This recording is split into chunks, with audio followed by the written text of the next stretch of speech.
Јавна тајна е дека дел од приватните факултети штанцаат дипломи. Министерката за образование и наука со остра реторика на панел дискусијата Македонија 2025 за функционирањето на приватните универзитети. Посочи дека некои приватни високообразовни установи функционираат како трговски предпријатија, но владата им се спротивставила на сите кои не работеле според закон. Јавна тајна е, луѓето отворено зборуваат кога се наоѓаат во приватен круг на личности, дека се стекнале со такви дипломи, но како што кажав, тешко се докажува од едната и другата страна учесник. И двете страни треба да одговараат, тоа е криминално дело.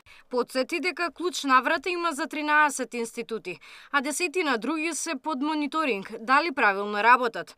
За да се променат состојбите и надополнат пропустите, треба да се променат повеќе закони. Кога почнаа проверките и кога почна затворањето од неколку од првите, одеден број сами поднесоа барање за затварање, затоа што беа свесни дека не ги исполнуваат условите и тие ги затворија. Меѓу другото, министерката на панел дискусијата акцентираше дека наставните програми и учебници, мотивира наставен кадар и инфраструктурата се трите столба кои го покажуваат квалитетот на наставата. Габриела Лескова, Сител телевизија.